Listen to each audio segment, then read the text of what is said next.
On Monday, President Barack Obama said Colin Kaepernick was exercising his constitutional right not to stand for the national anthem. Meanwhile, Seahawks corner Jeremy Lane, who joined Kaepernick's protest, said he talked to Cap and Colin thanked him for standing behind him. Lane also said he plans to continue to sit for the national anthem. Meanwhile, Kaepernick has one of the top-selling jerseys in the NFL at the moment. So clearly the sales have gone up of late. Max, does the NFL have something to be concerned about now that people are galvanizing behind Cap? They do.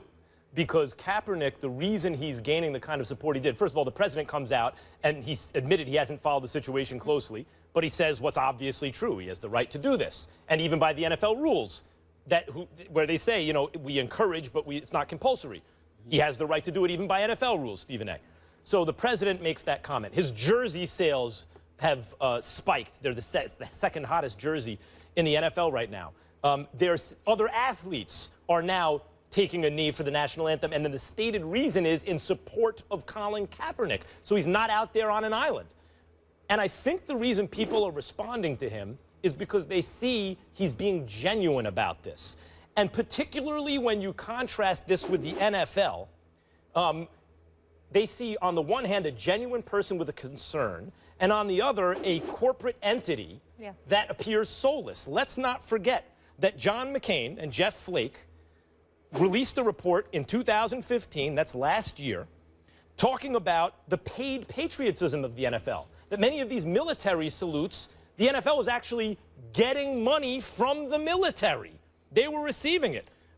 Any organization, this is a quote from the report, with a genuine interest in honoring service members and deriving public credit as a result should do so at its own expense. Americans deserve the ability to assume that tributes for our men and women in military uniform are genuine displays of national pride, which many are, rather than the taxpayer-funded DOD marketing gimmicks, paid patriotism. So you have, now the NFL was publicly humiliated into returning money, and they were commended for it. But not until it was brought to light. And then they claim, of course, well, they didn't even realize that.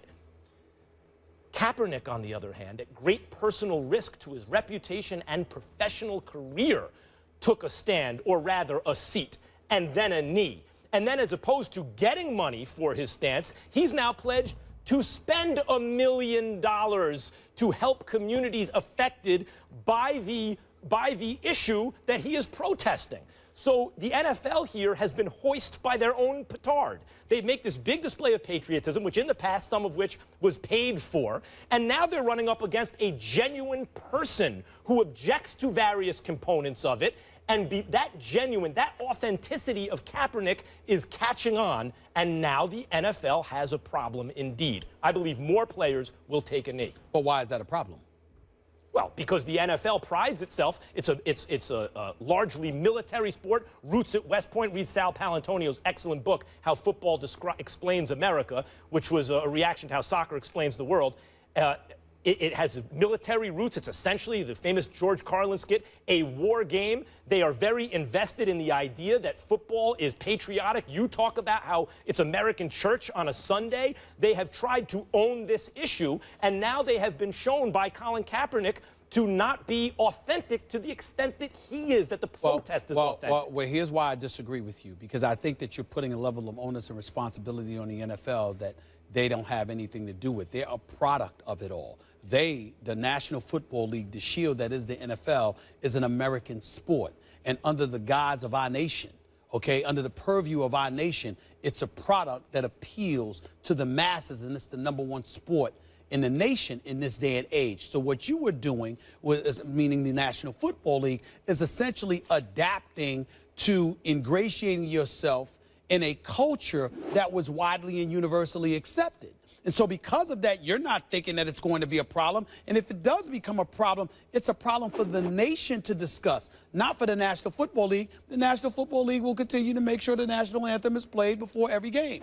As long as they don't react to it one way or another in terms of their taking sides, and they continue to log along with a level of consistency that they've always done, then I don't see the problem for the National Football League. If individuals kneel down or refuse to sing the national anthem or whatever the case may be, that's not a problem for the National Football League to embrace. Not to mention the fact, just like I used the argument on Mike and Mike, that it's a private industry, so they could ultimately decide to institute mandatory. No, I'm not saying they should, but I'm saying if they decided to do that, I can understand how it would be problematic. But if they didn't decide to do that, that's perfectly within their right as well, because it's a private industry. They can simply say we're going to encourage, but we're not going to enforce. My last point about President Obama saying what he had to say was this, and I'm going to get a little controversial here, but I don't care because it's just how I feel. I don't believe being in China is the place to address this issue. You know, human rights violation and beyond. America is still the greatest country in the world. This is our issue. I would have liked it had he been. No, on look, he was asked. I know that. I disagree because he was asked directly, and he's pointing out that in a free and democratic society, we can do this. You can't do it over there. I agree. He's pointing it out. I agree with it there, but we got business to handle with people that we owe more than $1 trillion to. I'm just sitting there saying that might not be the locale. That's all I'm saying. My preference is that he would have been on American soil. It's just my preference that he would have been on American soil to say what he said. But that's it. All right, we'll leave it here. We'll continue this and more. There's much more to say about this. Yes, on Bristol soil. Tebow, guess what? He may be headed to the Diamond officially. The Atlanta Braves general manager confirmed interest in signing the former quarterback and had multiple conversations with Tebow's reps. This according to John, I hope I'm saying this right, Capolella, who told ESPN's Jerry Krasnick. The Braves GM called the potential addition of Tebow a low-risk investment and also making it clear that the team is interested in Tim because of his potential as a baseball player, not as a gate attraction. Did you hear me? Stephen A., what does this say about Tebow? Well, first of all, I'm happy for him in terms of him getting the opportunity if it's something he truly dreams about. Because listen, as much as I go off about him, he's really a nice guy. I mean, I know I say he's my friend, blah, blah, blah. I'm joking around because I don't know him that well, but he's always incredibly nice to me. He really is a nice guy, and it's hard to root against him. Do I think that he deserved 28 teams to come see him play? No. I think that's a disservice and a level of disrespect to members of the baseball community who had to be on their grind and work their tails off to get that kind of recognition. But I think it's important to say something that I've said on occasion in the past that no one ever brings up about this. Tim Tebow belongs in football. And I think that Tim Tebow's absence from football is primarily due to his selfishness. That's right, I said it. Selfishness. And the fact that, you know, he has a bloated view of himself in this regard. Tim Tebow is no damn quarterback in the NFL. But Tim Tebow belongs on an NFL roster. This dude, I mean, he's built like a football player. He clearly has the athleticism to play football.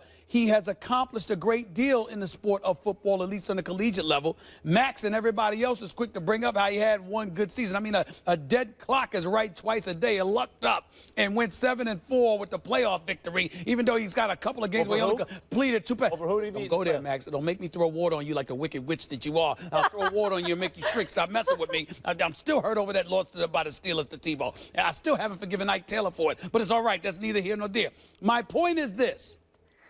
Tim Tebow is not in the NFL, which is where he belongs, because he wants to be a quarterback or nothing. I think that's incredibly selfish. I think that's incredibly weak. And I think that that is really ignoring the skill set that he brings to the table. Tim Tebow could do a lot of things for a football field, or for a football team. I think he could catch passes. I think he could be a tight end. I think he could play special teams. I think he's the kind of individual that can galvanize troops because you'll love being around him. He's clearly focused on winning as the top priority. I think he could do wonders for any locker room, and that is where he belongs. Every time I hear this story about baseball, I don't care what kind of potential he has. To be 29 years of age, laughing about how he hasn't played baseball since high school, and to have 28 teams send scouts or personnel to go and watch him play. First of all, he's got a beautiful agent. He's got the best agent in the business. Right, he's got the best agent in the business. I think we can all agree on that. I mean, because when your agent pulls that off and gets 28 teams to come and watch Tim Tebow swing a bat or catch baseballs, I mean, this dude's a miracle worker. So he deserves all the respect in the world. But the flip side to it is that he doesn't deserve that. He never deserved that. He deserves to be in an NFL uniform on an NFL team playing any position he wants other than quarterback. You know, I brought this up a couple weeks ago when you made this same case. I noticed that you've been on General Hospital as a recurring character brick. I also noticed you never had an acting lesson. And that's probably because someone saw you talking about General Hospital. You love it. You know, your sisters watched it, your older sisters. No. Not just them. I've been watching it for 40 years. Right. So they put you up on it, right? Yeah. Okay. Yeah, they hogged all the TVs. If I want to watch TV at 3 o'clock, the only thing I had to watch General Hospital. So you talk about it on TV, essentially leveraging your position as a broadcaster. I disagree. For the Go ahead and act, Kellerman. No, let him go. For the opportunity. Never that. I never did that. No. If never. Those at General Hospital look and go, you know, that guy has broadcast star quality, which you obviously do. Even if it's not exactly an actor, we think that'll translate to our. Oh, please. There's no baseball team that thought that about Tebow. Not only that. Stop it. Even if he could do it well. Even if they didn't believe that, he's going to be good for our ratings. In other words, our bottom line. Good for the ratings. So of course, the Braves are lying when they say it's not just a stunt. Well, we agree there. Yeah, he's never. But if they feel he has athletic quality enough to take a look, and even though, of course, he's never going to make it to the major leagues, but they can bring him in and he's a gate attraction, as Stephen A. Smith is on General Hospital, why not? Now, you say he still belongs in the NFL, and you and I agree about that. But, damn it, it's life, liberty, and the pursuit of happiness. And do you know who? Now we're going to wear our red, white, and blue again. Now we back to our red, white, and blue. You left capitalism out, but go ahead. Go ahead. Do you know in this country who defines your happiness? You do. And even though Tim Tebow has said, he said, look, the two things I loved the most in sports was I loved being a quarterback. Not playing football, being a quarterback. By the way, in baseball, he didn't say he loved playing baseball. He loves hitting a baseball. And you may say that's selfish. The man never mentioned it until he was 29. We never knew anything about that. Oh, so now you just come up with a dream that nobody heard about until you were 29. Oh, come on. Come on. Tebow said he agonized over giving up baseball to be a quarterback. Now, you could say it's selfish because he doesn't want to play football. He just wants to be a QB. He don't want to play baseball. He just wants to hit a baseball. That is for him to decide what makes him happy. And if he then leverages his status for opportunity, who among us wouldn't? Don't you dare sit up here and get self-righteous with me. Of course that's his decision to make. We all know that. What you want to say, the sky according is to blue? Stephen A. Smith. No, I didn't say that. What you want to say, the sky is blue as next? Who the hell doesn't know that? Of course it's his right to do it. But we can sit up there and discuss whether or not we think it's right, and that's what I'm doing. You said it was selfish. I think it is selfish, and here's why. I think it's selfish because your gift is football, and all you want to do is play the quarterback position when you're not good at it. He was willing to use the same celebrity to manipulate himself into a position of being a quarterback in the National Football League. I think that's wrong. Manipulate himself into being he went 7-4 with the playoff win. Oh, please. Come on. For a team that couldn't win. You know he can't throw. Stop it. Stop it. I don't know about throwing an NFL quarterback for one season, yes. For one season. He was gifted to be an NFL quarterback that one season. I don't know if he's throwing that one season. Give him the season. No, I'm not giving him the season. Were they winning before? No. And did they win once he started? Give him that, Stephen A. He played him into the playoffs. No, I am not giving it to him. He is not getting that. Tim Tebow was not a quarterback. He was a running back playing behind center in the National Football League. You'd like to define what everyone is and then tell them what should make them happy and what they should pursue? At times. And when it's necessary, I'll do it. I mean, I don't like to do it, but if I have to, I'm just looking out for the best interest. You understand what I'm saying? I'm calling it what it is.